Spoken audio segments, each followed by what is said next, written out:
الله فلا مضل له ومن يضلله فلا هادي له واشهد ان لا اله الا الله وحده لا شريك له واشهد ان محمدا عبده ورسوله اما بعد فان خير الحديث كتاب الله وخير الهدى هدى محمد صلى الله عليه وسلم وشر الامور محدثاتها وكل محدثة بدعة وكل بدعة ضلالة وكل ضلالة في النار. أعوذ بالله من الشيطان الرجيم. بسم الله الرحمن الرحيم. يا أيها الذين آمنوا اتقوا الله حق تقاته ولا تموتن إلا وأنتم مسلمون. وقال سبحانه تعالى يا أيها الذين آمنوا اتقوا الله وقولوا قولا سديدا يصلح لكم أعمالكم ويغفر لكم ذنوبكم ومن يطع الله ورسوله فقد فاز فوزا عظيما. أما بعد. আলহামদুলিল্লাহ, আমরা যে বুলুগুল মারামের ধারাবাহিক দার্স হচ্ছে, আজকে মনে হয় আমাদের ৫৭তম পর্ব। ইতিমধ্যে আমরা প্রায় ৭৫০ হাদিসের আলোচনা করছি আলহামদুলিল্লাহ। তো অর্ধি পর্যায়ে আসছে। এটা মানে ১৯ কয়টা হাদিস আছে, ১৫০০ কয়টা হাদিস, ১৫৬৮। আমরা এখন করতেছি যে আস্তে আস্তে করব। এই যে এর আগের যে তাহারাত লেভেলের যেগুলো ছিল, সালাত লেভেলের, এগুলো বাদ দেওয়ার মতো কিছু ছিল না। এখন এখানে সামনে আসবে, আজকে হজ শেষ সব ইনশাল্লাহ, হজের পর কিতাবুল বুয়ু আসবে। হজেও এখানে আমরা কিছু হাদিস বাদ দিচ্ছি যেটা আমাদের সাথে একদম ব্যাপকভাবে সংশ্লিষ্ট না। আমরা বলছি এটা আপনারা দেখে নেবেন, না বুঝলে আমাদের সাথে আলাপ করবেন। আমরা চাচ্ছি যে এটাকে ১-২ মাসের মধ্যে ইনশাল্লাহ এটা শেষ দিয়ে দেবো। তা আমাদের জন্য যেটা খুব বেশি প্রয়োজন, দৈনন্দিন জীবনে যেটা আমাদের সাথে রিলেটেড, এগুলো নিয়ে আমরা আলোচনা করব ইনশাল্লাহ। তো আমরা কিছু হাদিস বাদ দিয়ে দেবো আর কি, যেটা আমাদের জন্য একদম প্রত্যক্ষভাবে আমাদের সাথে জড়িত না, আহলুল ইলমদের জন্য দরকার। অথবা আপনারা যদি পড়তে চান তখন পড়েই নেবেন, না বুঝলে আলাপ করবেন। এইভাবে আমরা একটা নীতিমালা ঘোষণা করছি। আমাদের অনেক ভাইরা আসতেছে না, বলে যে এই যে এটার সাথে আমাদের আকীদা মানহাজ রিলেটেড বেশি আলোচনা হওয়া দরকার। তো এখন আহকামও দরকার, আহকামও জানা দরকার। আপনি সালাতের যদি আরকান আহকাম না বুঝেন, হজের যদি আপনি মানাসিক না বুঝেন, তাহারাত যদি না বুঝেন। আজকে সকালে আমাদের এক ভাই প্রশ্ন করছে যে উনি জানাবতের গোসল করছে, কিন্তু গোসল করার সময় উনি ভুলে গেছে জানাবতের গোসল যে করতেছে উনি নর্মাল গোসল করছে, মানে গড়গড়া যেটা করা, নাকে পানি দেওয়া। জানাবতের গোসলে কয় ফরজ? ৩ ফরজ। উনি এত ফরজ শুধু পুরো শরীরে ধুইছে। এই ইতিমধ্যে এরপরে কয়েক ওয়াক্ত সালাত পড়ি ফেলেছে। পরে ওনার মনে হয়েছে যে আমার তো গোসল তো হয় না, তাহলে এটার বিধান কি হবে? এটা তো ওই আকীদার মতোই জানতে হবে, না কিন্তু তাহারাত না হলে সালাত হবে না। বুঝছেন জিনিসটা কি হবে? কি করবে না আপনি?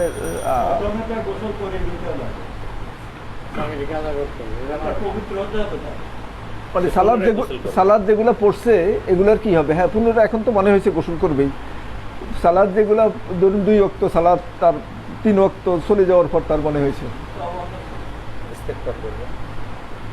ইস্তেগফার করবে। কি এই না করি, এগুলা ঠিক না করি ইস্তেগফার করলে হবে? এই সালাদ 3 ওয়াক্ত সালাদ আদায় করা কি তার জন্য কি অসম্ভব কিছু? তার মনে আছে তো, এই ক্ষেত্রে ফরজগুলো তার পড়ে দিতে হবে। ফরজগুলো পড়ে দিবে না, তার যখন মনে হয়েছে, না না না, কেন এই মাগরিবের সময় কেন পড়তে হবে? আল্লাহর বললাম কি বলছে, আল্লাহ রাসূল কি বলছেন যে আপনি যখনই মনে হয় তখন আপনি কি করবেন? তখন আগে পড়ে নেবেন। আপনি ধরুন ফজরে কি করলেন, আপনি ঘুমেছিলেন, কেউ আপনাকে জাগাই দেওয়ার ছিল না, এটা শরীয়ত, সূর্য উঠে গেছে। এখন আপনি কি অপেক্ষা করবেন যে পরের দিন সকালে পড়বেন? তখন কি করবেন? রাইট, তাৎক্ষণিক, এগুলো তাৎক্ষণিক ফরজ সালাত তাৎক্ষণিক পড়ে নেবে। আমরা এই আলোচনা না করি, এটা আমরা দেখতেছি, আবার গেছে আবার আইসে। তো আজকে আমাদের কত নম্বর হাদিস থেকে শুরু হবে?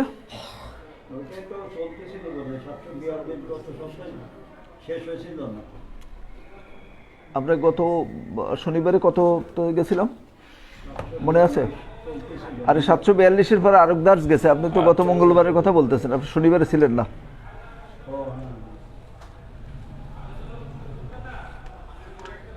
এটা হলো যে ইয়ে থেকে আপনার 758 থেকে হবে। মিন আহকামিল উকুফে বে আরাফাতি ওয়া অল মাবিতু বে জামাইন, মুজদালিফায় রাত্রি যাপন এবং আরাফায় অবস্থানের বিধানাবলী। এটা কি আলোচনা হয়েছিল? ওয়াক্তুল ইফাজাতে মিনাল মুজদালিফা আমরা 59 থেকে 759 থেকে আমাদের আলোচনা শুরু হবে। এটা হলো ওয়াক্তুল ইফাজাতে মিন মুজদালিফা, মুজদালিফা থেকে ফিরার সময়। আমরা এর আগে ইয়ে করতেছিলাম যে মুজদালিফায় রাত্রে অবস্থান করা, পরে মাশারুল হারামে মুজদালিফা থেকে যাওয়ার সময় মাশারুল হারামে কি দোয়া করবে, আল্লাহ রাসূল সাল্লাল্লাহু আলাইহি ওয়াসাল্লাম দোয়া করতেন। আমরা ওই দিন আলোচনা করছিলাম যে এখন অনেক সময় সম্ভব হয় না, সম্ভব হয় না এই কারণে এত গ্যাদারিং থাকে, আপনি সেখানে যে একটু দাঁড়াবেন, দাঁড়ানোর সুযোগ থাকে না। তখন কি করবেন, আপনি যাওয়ার সময় যতটা সম্ভব হয়, যারা আল্লাহ রাসূল সাল্লাল্লাহু আলাইহি ওয়াসাল্লাম মাশারুল হারামে দাঁড়ায় যে দোয়া করছেন, দোয়া কবুলের জায়গা, এটা এখন এই বাস্তবতার কারণে সম্ভব হয় না। ঠিক আছে, তা এখন এই পরের আমাদের আজকের হাদিসটা হলো কি, ওয়াক্তুল ইফাজাতে মিন মুজদালিফা, মুজদালিফা থেকে ফিরার সময়, মুজদালিফা থেকে কখন ফিরবে আর কি। ওয়ান ওমর রাদিয়াল্লাহু আনহু قال ان المشركين كانوا لا يفيدون حتى تطلع الشمس ويقولون اشرق আচ্ছা আশরিক সাবিরুন ওয়া আন্না নবী সাল্লাল্লাহু আলাইহি ওয়াসাল্লাম খালাফাহুম সুম্মা আফাদা ক্বাবলা আন তাতলু আশ-শামসু, রাওয়াহুল বুখারী। ওমর রাদিয়াল্লাহু আনহু থেকে বর্ণিত, তিনি বলেন মুশরিকরা কি করত, মানে রাসূল সাল্লাল্লাহু আলাইহি ওয়াসাল্লামের যুগে আইয়ামে জাহিলিয়াতের সময় মুশরিকরা কি করত, হজ করত। তো তাদের হজের ধরন কি ছিল, ইন্নাল মুশরিকিনা কানু লা ইউফিদুনা হাত্তা তাতলু আশ-শামস, তারা ইয়ে করতো না, সূর্য উঠার আগে তারা মুজদালিফা থেকে বের হতো না। ওয়ায়াকুলুন, এবং তারা বলতো আশরিক সাবিরু, সাবির হলো একটা পাহাড়, যে তোমরা কি করো এখানে, আশরিক মানে হলো যে আমরা ইয়ের সালাতের কথা বলি না, ইশরাকের সালাত, ওই জায়গা থেকে আশরিক মানে ইয়ে করো, ওই যে আলোকিত করো আর কি। শুরুক মানে কি, সূর্য উঠে যাওয়া, সূর্য উঠা পর্যন্ত তোমরা কি করো, সাবিরের এখানে অপেক্ষা করো। ওয়ান্না নবিয়্যা খালাফহুম, কিন্তু আল্লাহ রাসূল সাল্লাল্লাহু আলাইহি ওয়াসাল্লাম কি করছে, মুশরিকদের খেলাফ করছে, মুশরিকদের মতো এখানে এই সাবিরের এখানে দাঁড়াই, সূর্য উঠার জন্য এখানে দাঁড়াই থাকা, এখানে বা সূর্য অনেক দূর উঠা পর্যন্ত অপেক্ষা করা, এটা আল্লাহ রাসূল করেন নাই। সুম্মা আফাদা ক্বাবলা আন তাতলু আশ-শামস, রাসূল সাল্লাল্লাহু আলাইহি ওয়াসাল্লাম কি করছেন, মুজদালিফা থেকে সূর্য উঠার আগেই আলোকিত হলে এরপরে কি করতেন, মুজদালিফা থেকে মিনার দিকে রওনা করতেন। তা আমরাও, আপনারা যারা হজ করছেন তাই এখনো তাই হচ্ছে, মানে একদম কেউ বয়স্ক অসুস্থ মানুষ হলে ভিন্ন কথা, তারা আগেই রাত্রে তাদেরকে পাঠাই দেয়, ওই যে ভিড়ের জন্য না ইয়ে না, কিন্তু স্বাভাবিক অবস্থা হলো এটা যে আপনি ফজর পড়বেন, ফজর পড়ি সেখানে একটু ইয়ে সুস্পষ্ট হয়ে যাওয়া পর্যন্ত, আলো একদম আলোকময় হয়ে গেলে আপনি তখন কি করবেন, ইয়ের দিকে যাবেন, সূর্য উঠার আগেই মিনার দিকে আরম্ভ করবেন চলা আর কি। সেখানে তো কোনো ট্রান্সপোর্ট নেই, হেঁটেই যেতে হয় পুরো রাস্তাটা। তাহলে আমরা বুঝলাম মনে হয় অর্থটা, ঠিক আছে। পরের হাদিস, মাতা ইয়াকতাউল হাজ্জু তালবিয়া, হজ আদায়কারী কখন তালবিয়া পাঠ শেষ করবে। বুঝছেন, আমরা তো যখন ইয়ে করলাম, এহরাম বাঁধলাম, মুহরম হলাম, মিকাতের এখান থেকে আমাদের তালবিয়া শুরু হয়ে গেল, লাব্বাইক আল্লাহুম্মা লাব্বাইক। এখন এটা শেষ হবে কখন, আমরা যখন ইয়ে করলাম, ধরুন হজে তামাত্তু করলাম, তখন ওখানে যাই বাইতুল্লাহ দেখার পর আমাদের ইয়ে শেষ, তালবিয়া শেষ। এরপরে আমরা ইয়ে করলাম, ওই তওয়াফ করলাম, সাই করলাম, মাথা মুন্ডন করে ফেলে হালাল হয়ে গেলাম। আবার যখন আমরা 8 তারিখ 8 জিলহজ কি করতেছি, আবার তালবিয়া পড়তে পড়তে কোন দিকে চলছি, আর মিনার দিকে চলছি, মিনা আরাফাত, মিনায় আমরা অবস্থান করব। তো এখন এই তালবিয়া শেষ হবে কখন, এটা হলো অধ্যায়।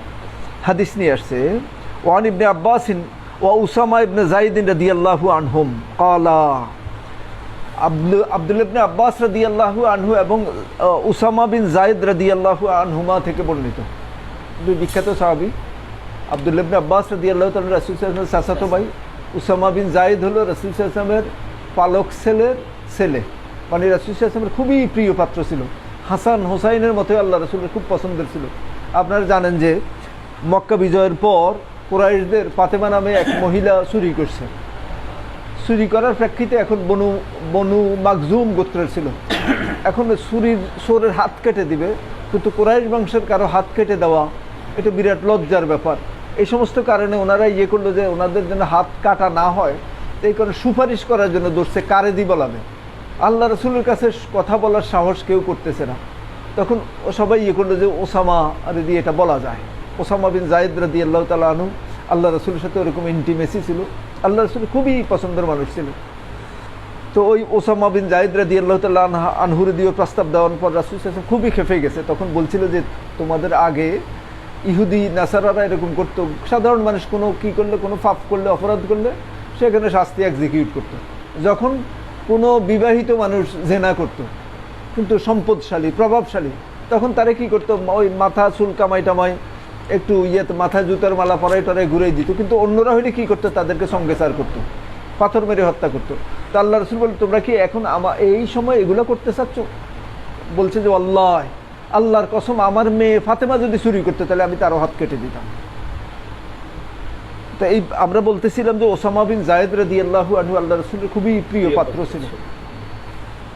তো এই দুইজন হলো হাদিসের রাবী, ওনারা বলতেছেন লাম ইয়াজালিন নাবিয়্যু ইউলাব্বি হাত্তা রামা জামরাতাল আকাবা। আল্লাহ রাসূল সাল্লাল্লাহু আলাইহি ওয়াসাল্লাম তালবিয়া পাঠ শেষ করতেন না, ক্ষান্ত হতেন না, তালবিয়া পাঠ করতেই থাকতেন। কতক্ষণ পর্যন্ত? হাত্তা রামা জামরাতাল আকাবা। আকাবার যেই জামারা, মানে ওই আমরা বড় জামারা যেটা, মানে ইয়ামুন নাহারের যে জামারা, প্রথম দিন তো আমরা 7টা করি, বড় জামারায় করি। ওই বড় জামারায় পাথর নিক্ষেপ করার আগ পর্যন্ত আল্লাহ রাসূল সাল্লাল্লাহু আলাইহি ওয়াসাল্লাম কি করতেন? তালবিয়া পড়তে থাকতেন। রাওয়াহুল বুখারী। তাহলে আমরা একটা জানলাম যে আমরা কতক্ষণ পর্যন্ত তালবিয়া পড়ব। হজের ক্ষেত্রে দেখবেন যে বিভিন্ন রকম এত বেদাত, এত রকম মূর্খতার কারণে মানুষের যা ইচ্ছা তা করে। এখন আমরা এখানে যেটা আমরা একটু করব যে এই শিখবো বা অন্যদের কাছে আমরা এলেম পৌঁছাবো, যে এই খুঁটিনাটি দিকগুলো আর কি। মানে হজের যে এটা হলো যে মানে ফিকহুল হজ সংক্রান্ত যে যে বুঝটা এখানে আমরা বসি, এটা আমরা ক্লিয়ার করব। তো আপনারা খেয়াল করবেন যে আর যদি কোনো প্রশ্ন থেকে থাকে হজ রিলেটেড, তাহলে আমাদের দাস শেষ হলো এটা করি, আজকে এটা ক্লিয়ার করে যাবেন ইনশাল্লাহ। পরের হাদিস, আল মাকানুল্লাযী তুরমা মিনহু জামরাতুল আকাবা, মানে যেই স্থান থেকে আপনার আকাবার কঙ্কর নিক্ষেপ করতে হয়। কঙ্কর নিক্ষেপ করার কথা দেখবেন যে অনেকে যায় জুতা নিক্ষেপ করে, নিক্ষেপ করে, যা ইচ্ছা তা করে, এই দিক থেকে ওই দিক থেকে দৌড়িয়ে যায় করে। এখন এটা হলো সুন্নাহসম্মত পদ্ধতিটা কি, কোন জায়গায় অবস্থান করি আপনি আকাবার জামারায় পাথর নিক্ষেপ করবেন বা কঙ্কর নিক্ষেপ করবেন। এটা হলো হাদিসের অধ্যায়। হাদিস হলো ওয়ান আব্দুল্লাহ ইবনে মাসউদ রাদিয়াল্লাহু আনহু আন্নাহু জাআলাল বাইতা আন ইয়াসারিহি ওয়া মিনা আন ইয়ামিনিহি ওয়া রামাল জামরাতা বিসাবঈ হাসায়াতিন ওয়া ক্বাল হাযা মাকামুল্লাযী উনজিলাত আলাইহি সূরাতুল বাকারা, মুত্তাফাকুন আলাইহি। আব্দুল্লাহ ইবনে মাসউদ রাদিয়াল্লাহু তাআলা আনহু থেকে বর্ণিত, তিনি বলেন যে আল্লাহ রাসূল সাল্লাল্লাহু আলাইহি ওয়াসাল্লাম কি করছেন? আল্লাহ রাসূল বলে নাই, উনি বলছেন যার উপর সূরা বাকারা নাজিল হয়েছে। তাহলে কার উপর সূরা বাকারা নাজিল হয়েছে? এটা হলো রাসূল সাল্লাল্লাহু আলাইহি ওয়াসাল্লাম বৈশিষ্ট্যমণ্ডিত করছে এই কথা দিয়ে, আন্নাহু জাআলাল বাইতা আন ইয়াসারিহি। আল্লাহ রাসূল সাল্লাল্লাহু আলাইহি ওয়াসাল্লাম কি করতেন? বাইতুল্লাহকে বামে রাখতেন। আর কি করতেন? ও মিনা আন ইয়ামিনহি, এবং মিনার প্রান্তর থাকতো ডানে। তাহলে বাইতুল্লাহ বামে, মিনার প্রান্তর ডানে রাখি কি করতো? ওয়ারামাল জামরাতা বেসাবে হাসাইয়াতিন, রাসূল সাল্লাল্লাহু আলাইহি ওয়াসাল্লাম জামারায় 7টা কঙ্কর নিক্ষেপ করতেন। তাহলে আমরা বুঝলাম কোন জায়গায় অবস্থানটা কি হবে। বাইতুল্লাহ থাকবে বামে, মিনা থাকবে ডানে, জামারা থাকবে সামনে। এই অবস্থায় আপনি আল্লাহ রাসূল সাল্লাল্লাহু আলাইহি ওয়াসাল্লাম 7টা কঙ্কর নিক্ষেপ করছেন। এখন বলতেছে হাযা মাকামুল্লাযী, এটা হইল ওই ব্যক্তির মুকাম। ওই ব্যক্তি এখানে থাকি জামারায় কঙ্কর নিক্ষেপ করছে। কোন ব্যক্তি? আল্লাজি উনজিলাত আলাইহি সূরাতুল বাকারা, যেই ব্যক্তির উপর সূরা বাকারা নাজিল করা হয়েছে। তাহলে আল্লাহ রাসূল সাল্লাল্লাহু আলাইহি সাল্লাম এই ইয়েতে জামারায় পাথর নিক্ষেপ করতো। তাইলে আমরা পাইলাম যে কি, বামে থাকবে বাইতুল্লাহ, ডানে থাকবে মিনা, আর জামারা থাকবে সামনে। আর সেখানে ওই এখন তো অনেক সুবিধা করছে, আপনি এমনভাবে ছোট ছোট যে সোনা বুটের মতো যে কঙ্করগুলা, এটা ছুরি দিবেন, দিলে দেখবেন যে যেন ওই যে স্পটে দিলে পড়ে যায়, বা স্পটটা আছে ওখানে আসতে দিলেই দেখবেন যে এটা নিচে পড়ে যাচ্ছে। তাইলে ওখানে আমরা ইয়ে করব, ঠিক আছে? বুঝা গেছে নাকি?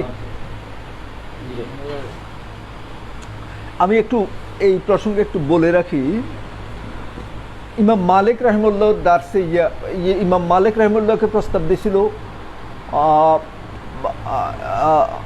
হারুনুর রশিদ ইয়ে করার জন্য, ওনার বাসায় যাই হাদিসের দার্স দেওয়ার জন্য। উনি বলে যে নো, এটা হাদিসের, আপনি এলেম শিখতে হবে যেখানে ইয়ে হয়, হাদিসের কাছে আপনাকে আসতে হবে, আপনার কাছে হাদিস যাবে না। তো এরপরে উনি আসছেন, বুঝছে যে ওই ইমাম মালিক এরকম না, 3 পয়সার মৌলবি না, আল্লাহ রাসূল সাল্লাল্লাহু আলাইহি ওয়াসাল্লাম হাদিসের সম্মান যা, এটা সম্মান উনি দিতে জানেন। ওই হেলান দিয়ে বসছে ইয়েতে, ওয়ালের সাথে, অন্যরা স্বাভাবিক বসছে, উনি হেলান দিয়ে বসছে। তো ইমাম মালিক বলল যে এটা কিন্তু হাদিসের দাস, আল্লাহ রাসূলের হাদিসের দাস, এখানে কিন্তু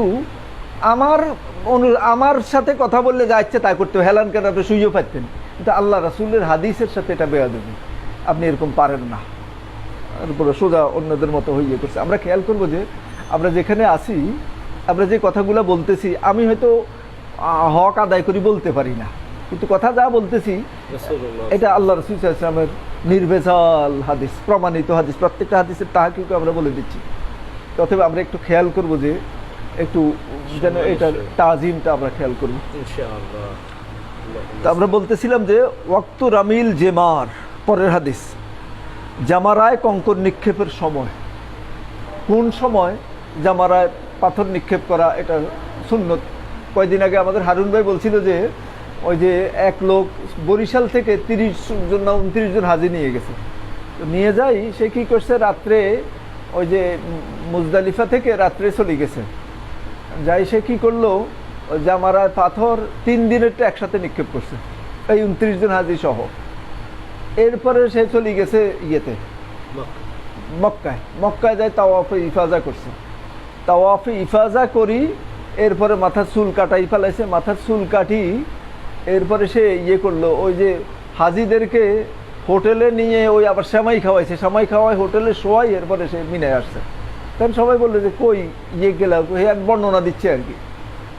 তো পাকিস্তানি এক ইয়ে বলতেছে, পাকিস্তানি এক লোক বলতেছে আর কি, যে তুমি তো মানে বেদাত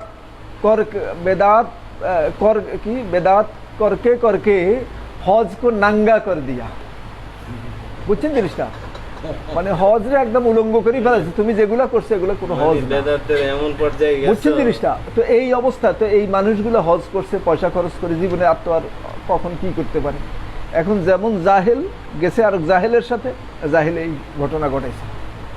এই কারণে ইয়ে আমরা কিন্তু ফিতনার যুগে আছি, এলেম বলতে কারো কাছে কোনো এলেম নাই, প্রত্যেকেই নিজের হাওয়া অনুযায়ী চলতেছে। অতএব আপনারা এই যে হজ আমাদের এখানে যারা আছে অনেকের উপরে ফরজ হয়েছে, অনেকে হয়তো করিয়ে আসছেন, তো আপনারা অনেকের কাছে যেহেতু সালাফি মানহাজের লোক, আপনাদের কাছে অনেকে মাসলা মাসাইল জানতে চায়, তো এই কারণে আপনাদের জিনিসগুলো একটু ভালো করে আত্মস্থ করা দরকার। তো হাদিস নিয়ে আসছে, ওয়ান জাবির রাদিয়াল্লাহু আনহু قال রামা রাসূলুল্লাহ সাল্লাল্লাহু আলাইহি সাল্লাম জামরাতা ইয়াওমান নাহারে দুহা ওয়া আম্মা বাদ যালিকা ফাইজা জাদাত, আচ্ছা জাদাত হবে না, শব্দ হবে জালাত। এখানে হাদিসের মধ্যে দাত শব্দটা আছে, জাদাত মানে হলো যে আদা করা, জালাত মানে হলো সূর্য ঢলে পড়া। ওই জেওয়ালের সালাত আছে না, আর দেখবেন যে জোহরের সালাতের ক্ষেত্রে তখন সূর্য ডলে পড়ার কথা আছে, সেখানে জালা ইয়াজুলু মানে হলো ডলে পড়া। তো জাবের ইবনে আব্দুল্লাহ রাদিয়াল্লাহু তাআলা আনহু থেকে বর্ণিত, তিনি বলেন আল্লাহ রাসূল সাল্লাল্লাহু আলাইহি ওয়াসাল্লাম কি করছেন, জামারায় ইয়াউমুন নাহারের দিন পাথর নিক্ষেপ করছে। কখন? দোহা। দোহা মানে কখন?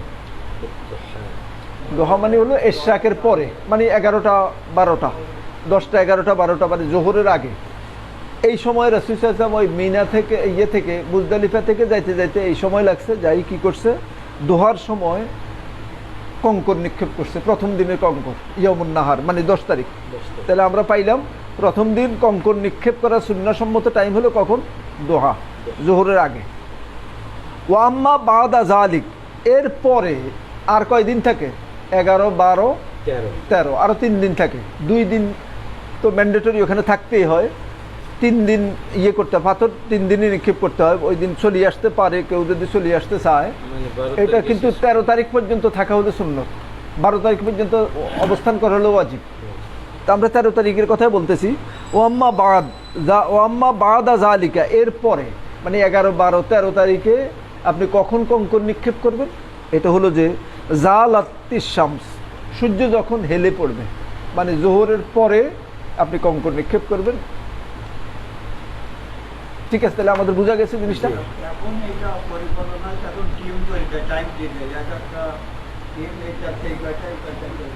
ঠিক আছে, তাহলে আমরা জানলাম কি দিন, প্রথম দিন 10 তারিখে আমরা পাথর নিক্ষেপ করব, কঙ্কর নিক্ষেপ করব কখন? দোহার সময়। আর অন্য 3 দিন আমরা নিক্ষেপ করব কখন? সূর্য হেলে যাওয়ার পর। ঠিক আছে, তাহলে আমাদের কাছে ক্লিয়ার হলো। রাওয়াহু মুসলিম, সহিহ মুসলিমের হাদিস। এটা নিয়ে আর আলোচনার দরকার আছে না? আচ্ছা, পরের হাদিস। আচ্ছা, কাইফিয়াতু রামিল জেমার, জেমরা, আচ্ছা জামরায় কঙ্কর নিক্ষেপের পদ্ধতিটা কেমন হবে? ওয়ান ইবনে ওমর রাদিয়াল্লাহু আনহুমা, আব্দুল্লাহ ইবনে ওমর রাদিয়াল্লাহু আনহুমা থেকে বর্ণিত, আন্নাহু কানা ইয়ারমিল জামরাত দুনিয়া বেসাবে হাসায়াত। আল্লাহ, আব্দুল্লাহ ইবনে ওমর রাদিয়াল্লাহু কি করতেন? ইয়ারমি জামরাতিদ দুনিয়া, নিকটবর্তী জামরা, যা মানে জামরার নিকট থেকে উনি করতেন, পাথর নিক্ষেপ করতেন, দূরে থেকে না, জামরার কাছে যায় কি করতেন? 7টা পাথর, 7টা কঙ্কর নিক্ষেপ করতেন। ইউকাব্বিরু আলা আসারে কুল্লে হাসাদ, প্রত্যেকবার যখন কঙ্কর নিক্ষেপ করতেন তখন বলতেন কি? আল্লাহু আকবার, আল্লাহু আকবার বলতেন, আর কাছ থেকে কঙ্কর নিক্ষেপ করতেন। সুম্মা ইয়াতাকাদ্দামু সুম্মা ইউসহেলু ফায়াকুল ফায়াস্তাকবিলুল কিবলা ফায়াকুমু তাবিল। আচ্ছা, তারপরে উনি কি করতেন? সামনে অগ্রসর হতেন, সামনে অগ্রসর হই আপনি কেবলামুখী হয়ে দাঁড়াইতেন, দাঁড়াই ফায়াকুমু তাবিলান, দীর্ঘ দোয়া করতেন। বুঝছেন? তাহলে পাথর প্রথম 7টা নিক্ষেপ করে তারপরে কি করতেন? তিনি একটু সামনে অগ্রসর হতেন, অগ্রসর হয়ে ফাঁকা জায়গার মধ্যে দাঁড়ায় দীর্ঘ সময় দোয়া করতেন, দোয়া কবুলের জায়গা। তারপরে কি করতেন? ওয়া দৌ ওয়ার ফাউ ইয়াদাই, সেখানে দোয়া করতেন এবং হাত উঠে দোয়া করতেন। সুম্মা ইয়ারমি উস্তা, তারপরে যাইতেন কোথায়? দ্বিতীয় জামারা, মধ্যবর্তী জামারা। প্রথম হলো কাছেরটা, প্রথমটা, তারপরে মধ্যবর্তী জামারা যাই কি করতেন? সুম্মা ইয়াখুযু জাতা শিমাল ফায়ুসহিল, এরপরে ইয়াকুম মুস্তাকবিলাল কিবলা, ওখানেও যাই 7টা কঙ্কর এইভাবে নিক্ষেপ করতেন। কীভাবে? আল্লাহু আকবার, আল্লাহু আকবার, আল্লাহু আকবার, কাছাকাছি যে নিক্ষেপ করি। তারপরে উনি কি করতেন? ইয়াখুযু জাতা ফায়ুসহিল, একটু যাইতেন। শিমাল মানে হলো দিকে, শিমাল হলো কোন দিকে? দক্ষিণ। এই দিকে দক্ষিণ দিকে একটু সরে যেতেন, সরে যেয়ে ওয়াকুমু মুস্তাকবিলাল কিবলা, কিবলামুখী হয়ে দাঁড়াইতেন। সুম্মা ইয়াদউ ফায়ারফাউ ইয়াদাইহি ওয়াকুমু তাবিল, এবং দীর্ঘ হাত উঠাইতেন, দোয়া করতেন, হাত উঠে দোয়া করতেন, দীর্ঘ সময় দোয়া করতেন। তাহলে দ্বিতীয় জামারায় পাথর নিক্ষেপ করিও দীর্ঘক্ষণ দোয়া করতেন, কিবলামুখী হয়ে। সুম্মা ইয়ারমি জামরাতা জাতিল আকাবাতে মিন বাতনিল ওয়াদি ওয়ালা ইয়াকিফ ইনদাহা, তারপরে শেষ জামারা যেটা, এটাই কঙ্কর নিক্ষেপ করে তিনি আর সেখানে অবস্থান করতেন, আর দোয়া করতেন না। ওয়ালা ইয়াকিফ ইনদাহা, ওখানে তিনি আর দাঁড়াইতেন না। সুম্মা ইয়ানসরিফ, তারপরে চলে যেতেন, মিনা থেকে চলে যেতেন। ফায়াকুল হা কাজা রাআইতু রাসূলুল্লাহ সাল্লাল্লাহু আলাইহি ওয়াসাল্লাম ইয়াফআলুহু, রাওয়াহুল বুখারী। এরপরে উনি বলতেছেন, আমি আল্লাহ রাসূলকে ঠিক এইভাবে জামারায় পাথর নিক্ষেপ করতে দেখছি। তাহলে ক্লিয়ার আমাদের কাছে? প্রথম জামারার কাছে যাই কি করতেন? প্রথম জামারায় 7টা কঙ্কর নিক্ষেপ করতেন, তারপরে একটু অগ্রসর হয়ে কী করতেন, লম্বা দোয়া করতেন, হাত উঠেই দোয়া করতেন। তারপরে হলো যে দ্বিতীয় জামারায় ওস্তা, যেটা মধ্যবর্তী জামারা, সেখানে যে সাতটা নিক্ষেপ করে আবার কি করতেন, কেবলামুখী হয়ে দোয়া করতেন। এই ছেলে কী করে ওখানে? হ্যাঁ, না কিসের নামাজ পড়ে?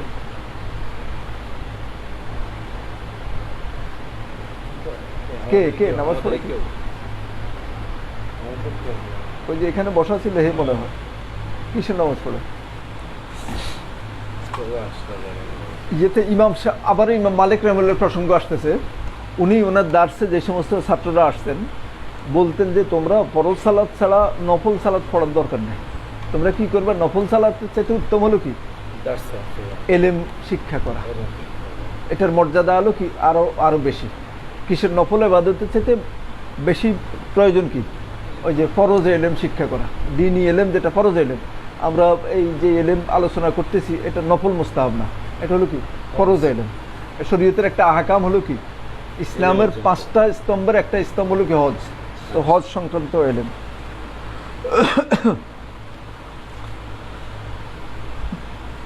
তাহলে কি এই হাদিস আমাদের কাছে ক্লিয়ার হলো? কিভাবে কিভাবে হবে ডক্টর সাহেব বলেন?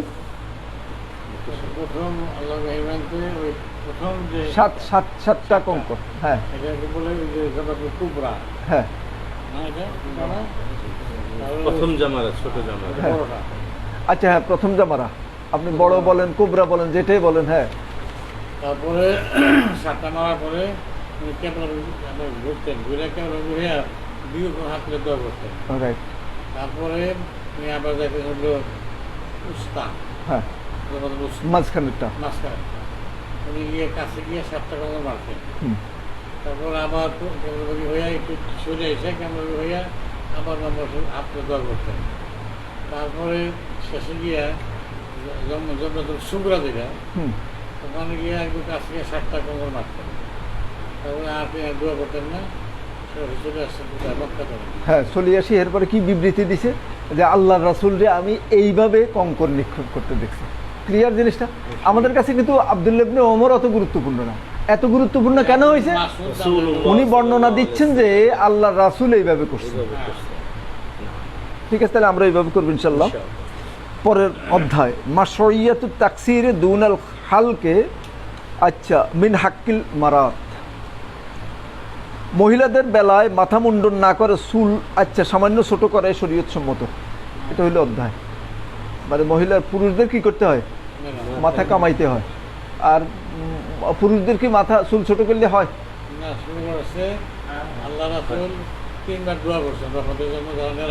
হ্যাঁ, আর যারা চুল ছোট করছে তাদের জন্য আচ্ছা, তার মানে ওইটাও শরীয়ত সম্মত। ওই উত্তম, কম উত্তম, বেশি উত্তম, তাই তো?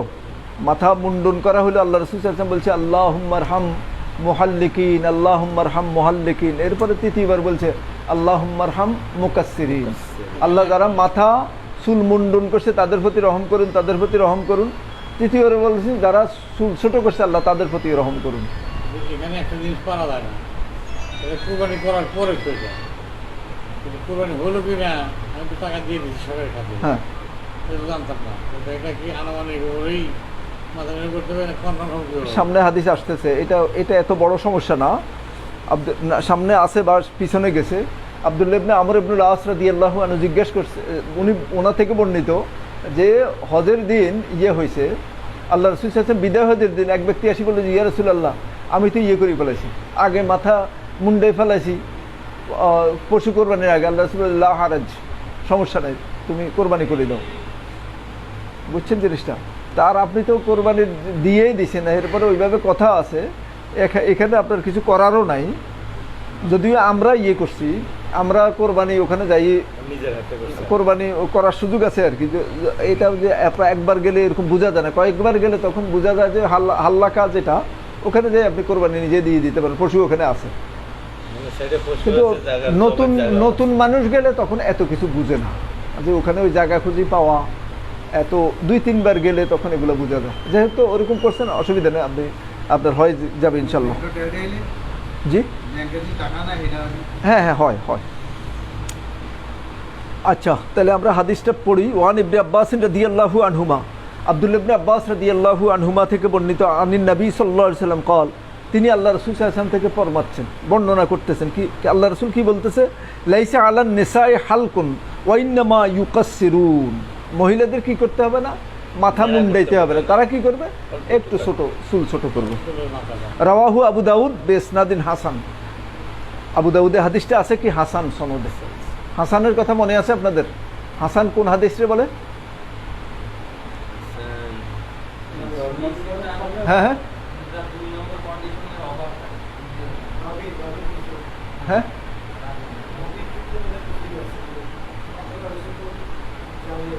না না, বা স্মৃতি স্মৃতি ধী শক্তির যার হয়তো কখনো কোনো লেভেলে ওই রাবির ধী শক্তি একটু কমছে বাড়ছে আর কি, আর সব ঠিক আছে, ওই যে মুত্তাসিল ঠিক আছে, ধারাবাহিকতার কোনো সমস্যা নাই, এরপরে ওই ইয়ের আদালতের সমস্যা নাই, এরপরে শাহজিল্লতের সমস্যা নাই, শুধুমাত্র কি তার ধী শক্তি, এটাকে দব্ত বলে, স্মৃতিশক্তি কোনো লেভেলে হয়তো একটু কমছে বাড়ছে, এই পর্যায়ের হাদিসকে কি বলে, হাসান হাদিস। এটা দিয়ে শরীয়তের বিধিবিধান সাব্যস্ত হয়, তো মানে হাদিস আমলযোগ্য হাদিস আর কি। পরের হাদিস, আপনি ওখানে কিসের নামাজ পড়ছিলেন এখন?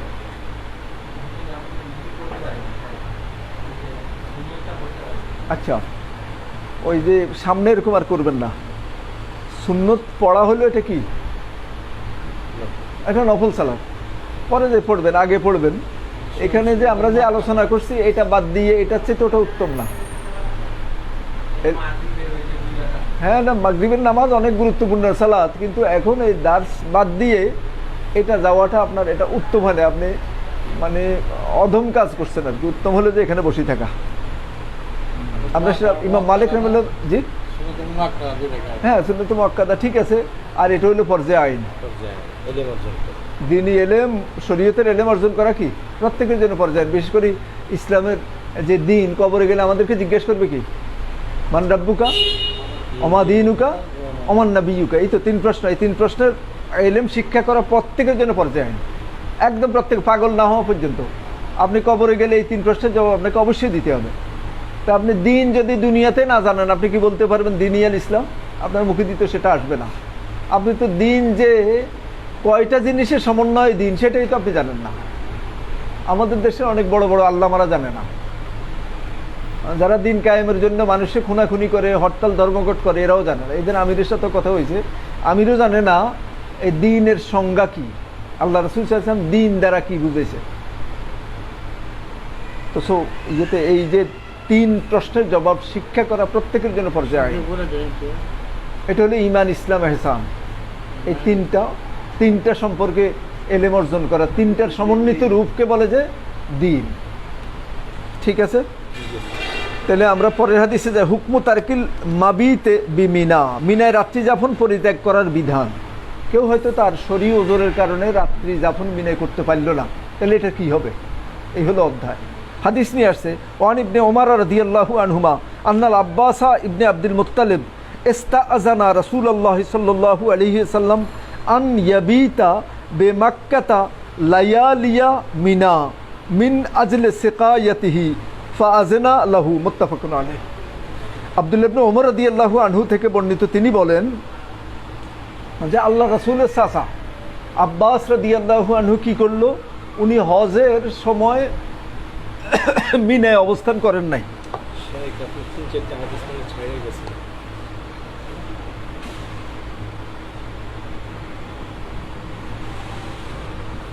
না, কোনোটাই ছাড়া হয় নাই। ও কি কোন পাতা ছুটে গেছে? আচ্ছা আচ্ছা, এটা শেষ দিই, পরে যেটা শেষ পরে ওটাতে যাই। যে ইবনে আব্বাস রাদিয়াল্লাহু আনহু আল্লাহ রাসূল সাল্লাল্লাহু আলাইহি ওয়াসাল্লামের কাছে অনুমতি চাইল। কিসের জন্য অনুমতি চাইল? যে আমি মিনায় যে অবস্থান করা ওয়াজিব, এটা আমি অবস্থান করতে পারবো না। কেন পারবো না? বলতেছে আইয়া বিতা বিমাক্কাতা লায়ালিয়া মিনা মিন আজলে সিকায়াতিহি, ওই যে হাজিদের পানি পান করানোর, জমজমের কূপের দায়িত্ব ছিল ওনার, ওখান থেকে পানি উঠে পানি পান করানো। এখন যদি এখানে ওনার মিনায় অবস্থান করে, তাইলে কি করো, জমজম থেকে পানি এখন না বললো যে আধুনিক সিস্টেম, পানি উঠে যায়, আপনারা ওখানে গ্লাস ঢুলি খেয়ে নেন। তখন এরকম ছিল না, পানি উঠেই খাওয়াইতে হইতো।